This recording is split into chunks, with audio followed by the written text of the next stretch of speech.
আসসালামু আলাইকুম। আলহামদুলিল্লাহি ওয়াসসালাতু ওয়াসসালামু আলা রাসূলুল্লাহ। আজ আমি আপনাদের সামনে ইসলামী বর্ষপঞ্জির প্রথম মাস মহরম সম্পর্কে কিছু কথা বলবো। মহরম এটি একটি ফজিলতপূর্ণ পবিত্র মাস।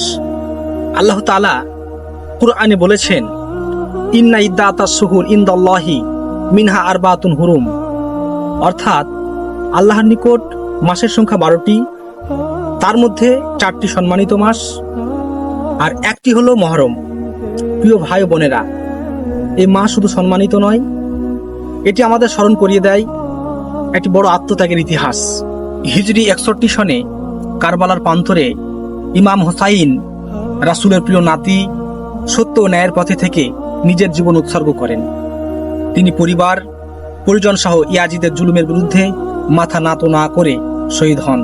তিনি আমাদের এই শিক্ষা দিয়ে গেছেন, 1 নম্বর অন্যায়ের সাথে আপোষ নয়, 2 নম্বর সত্যের পথে অটল থাকা, 3 নম্বর আল্লাহর উপর ভরসা রাখা। কারবালার ঘটনা শুধু ইতিহাস নয়, এটা আমাদের জন্য দিক নির্দেশনা। আমরা যেন কখনো অন্যায়ের সাথে আপোষ না করি।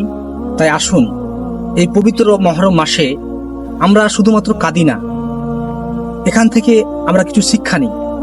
আল্লাহ আমাদের সবাইকে এই মহরমের শিক্ষাকে অন্তরে ধারণ করে জীবন পরিচালনা করার তৌফিক দান করুন। আমিন।